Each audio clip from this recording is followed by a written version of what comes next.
On voit la fidélité. C'est une relation stable qui dure dans le temps. Mais moi, ce qui me vient également, vous voyez, dans le passé, vous avez eu une relation stable, vous avez eu une vie de famille dans le passé avec une autre personne, et vous restez prudent par rapport à ce que vous avez vécu en fait. Mais là, on vous dit, il y a vraiment de belles énergies, hein. Dans votre vie de couple, il y a vraiment de très belles énergies, et vous avez la bénédiction, hein. Il y a vraiment... Non, vous avez des beaux messages. Sincèrement, ouais. Mm. Le succès là, hein. Je vais pas demander d'autres messages parce que là sincèrement les cartes, non non, là c'est très bien. Vous avez la bénédiction, hein, pour votre vie de couple. Donc là vous voyez, vous avez un grand oui en plus à la question que vous vous posez. Alors là je vais demander, donc là quelles questions vous devez vous poser pour votre vie de couple pour avancer sereinement. Archange Michael, chère guide de lumière pour les Capricornes en couple, quelles questions doivent-ils se poser? Là, on vous dit, qu'est-ce qui est appelé à changer en toi? Qu'est-ce qui est appelé à changer en toi? C'est la question que vous devez vous poser. Il y a certaines choses que vous devez changer en vous, en fait, les Capricornes, que vous devez changer en vous pour être plus sereine dans votre vie sentimentale. Vous sentez que vous devez faire peut-être des efforts sur quelque chose. Je vais vous lire un petit peu C'est la lame numéro 3. Après, vous savez peut-être de quoi... vous avez peut-être tout de suite la réponse à la question. Alors, le monde extérieur n'est que le miroir de votre univers intérieur. Cette carte vous invite donc à vous remettre en cause. Voilà, tout simplement. Cette carte, prenez un moment pour vous centrer, pensez avec votre cœur, à votre intention, et essayez de sentir quelle est la partie de votre être qui est appelée à évoluer. Peut-être que votre enfant intérieur vous dira qu'il en a assez de se conformer à ce que les autres attendent de lui. Cette carte est là pour vous remettre face à votre responsabilité. Elle vous rappelle qu'en tant que créateur de votre réalité, vous êtes 100% responsable de votre vie. Donc là, vous avez vraiment... ouais. Bah, c'est un beau message, hein. Se remettre en cause. En ce mois de mars, vous allez... justement, vous devez discuter avec votre partenaire. Donc vous allez avoir des choses, vous allez vous remettre en question en fait. Voilà, vous pouvez déjà commencer à y penser. Archange Michael, cher guide de lumière, pouvez-vous éclairer les Capricornes en couple par rapport à leur obstacle pour avancer sereinement dans leur vie de couple pour ce mois de mars 2020? Quel est l'obstacle qui les empêche d'avancer sereinement dans leur vie sentimentale? Donc pour les Capricornes en couple. Alors, vous avez 2 lames. Ouais, vous voyez ce que je vous disais. Un lien avec le passé. Et les mémoires également. Mémoire émotionnelle. Ouais. Il y a un lien avec votre passé qui vous empêche, tout à l'heure je vous disais, hein, la séparation et la prudence. Vous êtes prudent par rapport à votre relation passée en fait, hein, voilà. Vous avez encore des mémoires, vous y pensez encore, que ça vous bloque en fait. Vous êtes prudent par rapport à ça. Ouais. Après je comprends tout à fait, hein. Donc c'est ce qui vous... Je vais vous lire le petit message.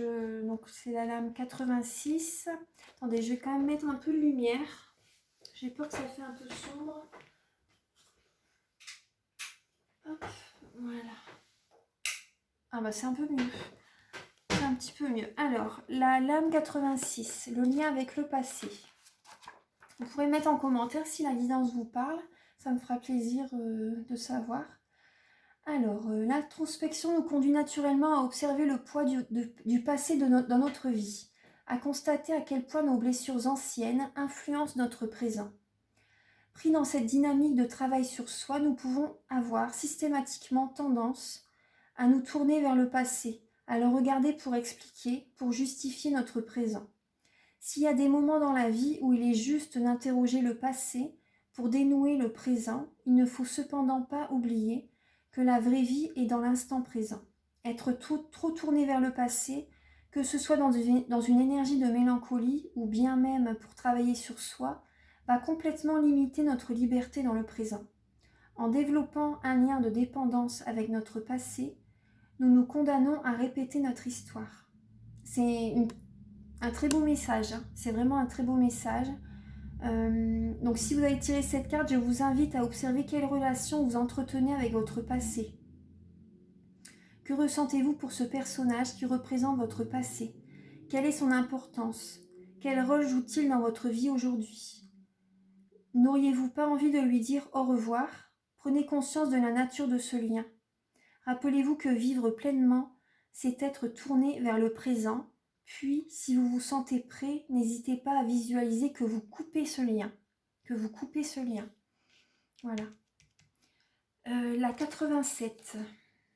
Ah, c'est marrant parce que les deux cartes, elles se suivent. Les cartes, je les mélange bien en plus. Donc ça, ouais. Alors,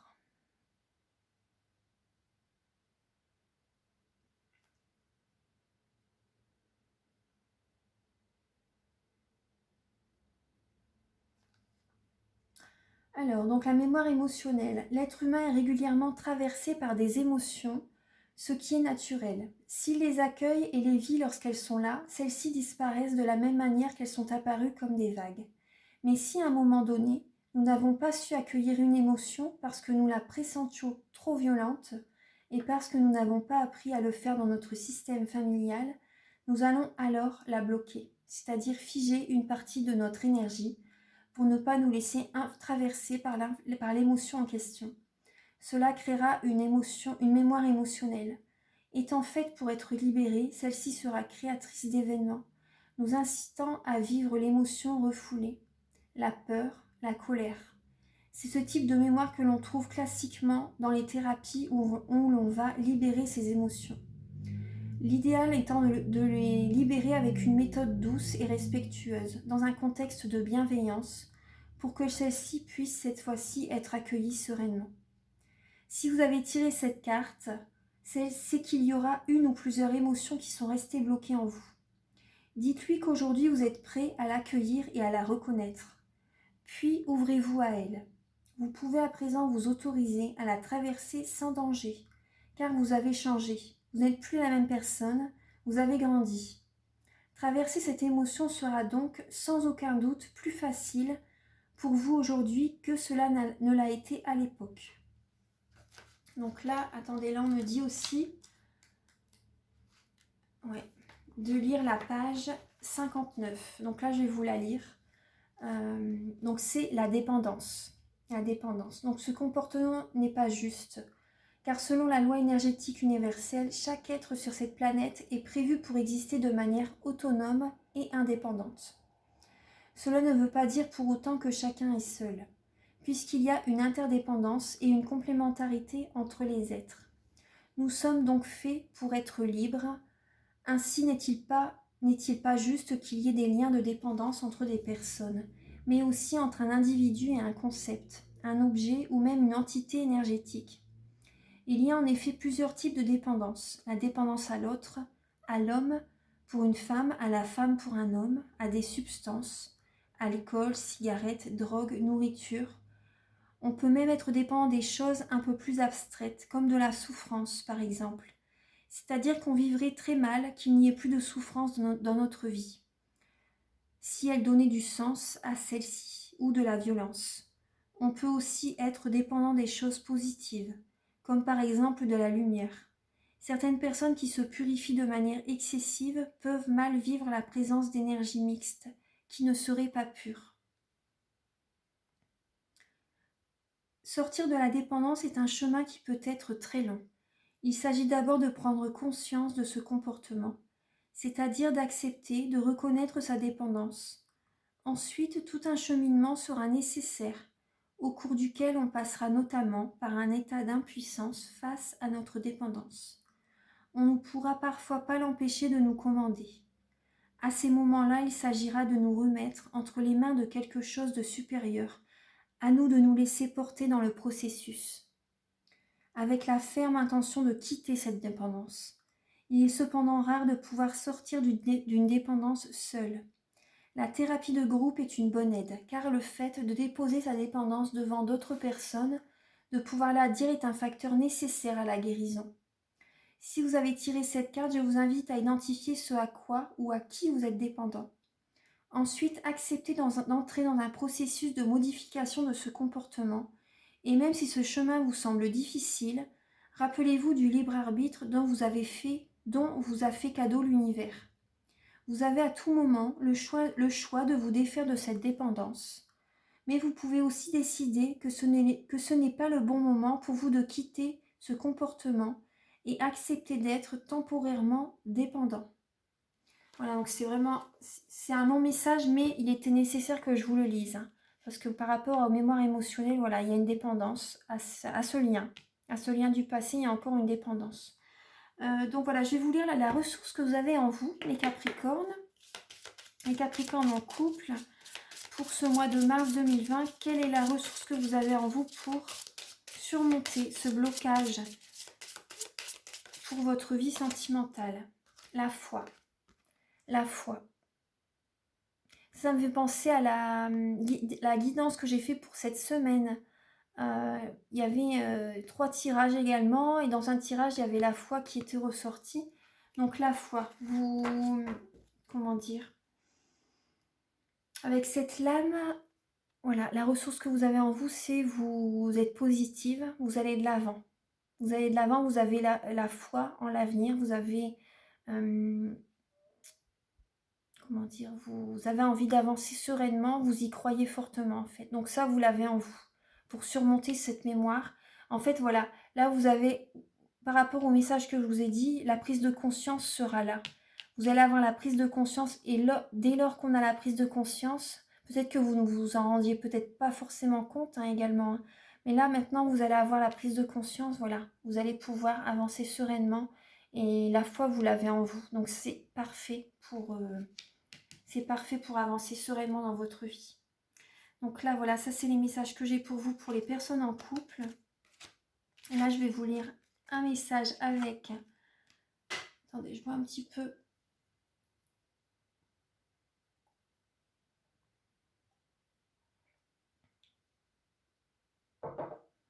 Voilà.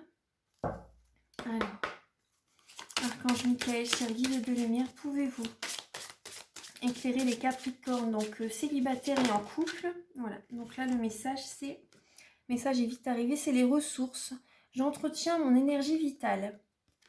Donc ça, c'est... Cette lame, c'est pour le donner et le recevoir, en fait. J'entretiens mon énergie vitale. Donc par rapport à ça, entretenez donc votre énergie vitale.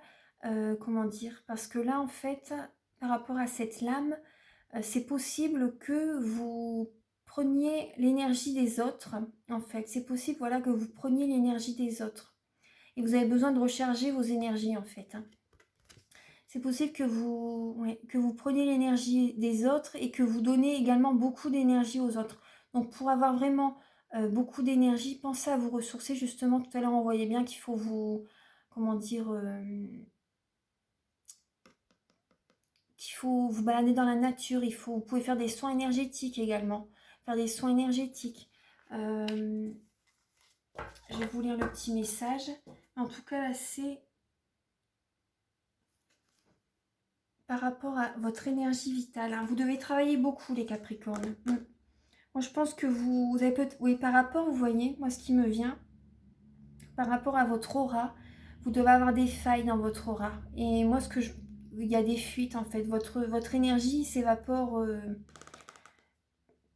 facilement, en fait. Vous avez des failles dans votre aura par rapport aux blessures du passé. Ouais, par rapport aux blessures du passé. Vous devriez faire un soin énergétique. Vous devriez... Après, faites ce que vous... Gardez votre libre arbitre, bien sûr. Hein. Mais c'est ce qui me vient. Là, vous vous sentez à plat. Vos batteries sont vides.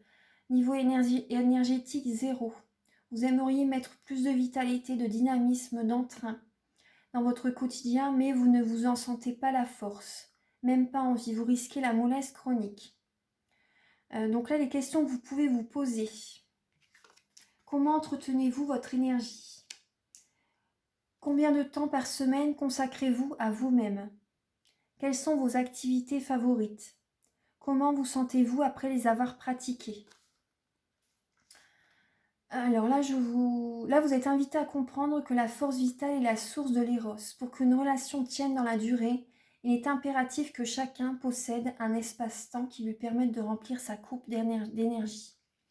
Attention à ne pas boire chez l'autre sous peine de l'assécher et d'être soi-même trop souvent une bouteille vide. À chacun de brancher sa propre bouteille à une source de régénération et de mettre en place sa propre stratégie de ressourcement. Les endorphines qui en découlent vous permettront de communiquer avec enthousiasme sans pour autant vous épuiser. Attention en chemin à ne pas confondre ces endorphines avec l'adrénaline générée par l'angoisse, le stress ou telle autre excitation ou agitation artificielle. La joie pourra alors à nouveau couler pour un plaisir à partager avec vos proches. La bonne santé reste le plus beau cadeau de votre discipline corporelle. Comment être un bon amoureux si on est tout le temps fatigué? C'est vrai, hein, c'est vrai. Le ressourcement est un outil, un échauffement qui nous met en état de recevoir pour donner. Vous voyez, le donner et le recevoir. Faut vraiment prendre du temps pour vous. Faut vraiment prendre du temps pour vous les Capricornes. Car peut-on donner ce que l'on n'a pas reçu? Ouais. Pensez à recevoir. Pensez à vous ressourcer, faire des choses qui vous plaisent. Pas forcément dans beaucoup d'actions, vous voyez. Vraiment à décharger votre énergie, à... Videz pas vos batteries, pensez à prendre du repos, pensez à vous balader dans la nature. Là, on vous disait tout à l'heure, il est temps de vous reconnecter, de vous ressourcer. Donc là, si vous êtes célibataire, vous ressourcer permet d'être vitalement présent avec vos amis et plus attrayant pour les inconnus. Pour les personnes en couple, regardez si vous n'êtes pas dans un ronronnement énergétique avec votre amoureux et si vous n'attendez pas que ce soit lui qui régénère votre énergie vitale. Ouais. Si vous n'attendez pas que ce soit votre partenaire qui vous apporte son énergie, en fait, que vous prenez son énergie. Donc pensez à ça, voilà, pensez à ce petit message. Donc là, je vais vous lire le message Bess. Alors, Bess, c'est la lame numéro 2. J'espère que cette guidance va vous apporter beaucoup de prise de conscience pour une guérison, en fait. Donc là, la lame 2, c'est les notions clés, c'est revenir chez soi, c'est la maison. L'action de bénir. Alors, objet de toutes les quêtes, splendeur de toutes les splendeurs, quel que soit le nom qu'on lui donne, Bess est la maison originelle, le berceau de notre âme. Elle est la substance même de la mère divine, la trame qui soutient les univers et les mondes. Elle est aujourd'hui la terre nouvelle, la demeure de l'homme nouveau. Dans sa présence, nous sommes chez nous sur cette planète, dans un corps physique, en parfaite harmonie avec le corps de lumière. Bess, dans le tirage, nous transmet un magnifique message. Le but de notre quête est proche. Elle nous invite à regarder une situation avec l'œil de l'intelligence, qui ne se laisse pas tromper par les apparences. Elle nous hausse dans la conscience souveraine de l'unité. Sur un plan plus matériel, elle peut attirer notre attention sur le lieu où nous résidons ou que nous prévoyons d'habiter. Elle nous invite à l'aimer, le respecter, le rendre beau et harmonieux autant que possible. Peut-être changer notre façon d'y vivre et même l'identifier à la beauté de Bess. Bess est la claire lumière qui remplit toute chose, de l'infiniment petit à l'infiniment grand. Celui qui n'est extérieur séparé de lui, attendez, non, j'ai loupé une phrase. Celui qui est revenu chez lui ne craint plus rien, car plus rien n'est extérieur séparé de lui. Il peut goûter aux noces mystiques et connaître l'Eucharistie de l'ère nouvelle, où le corps lui-même est peint de vie, animé par le sang de lumière. Bess régit la planète Saturne. En effet, le temps est aussi notre demeure, dans l'incarnation offerte à notre libre arbitre. Cette lettre extraordinaire est une clé précieuse pour le transcender et goûter la paix rayonnante de l'éternel présent. Nous portons tous sur notre front la marque invisible de cette bénédiction sacrée. C'est un très beau message. Ouais. Magnifique message, les Capricornes. Donc j'espère que la guidance vous a plu. Sur ces beaux messages, je vous laisse. Je vous souhaite sincèrement un très beau mois de mars. Voilà, je vous aime, je vous embrasse très fort et je pense à vous. À très bientôt. Au revoir.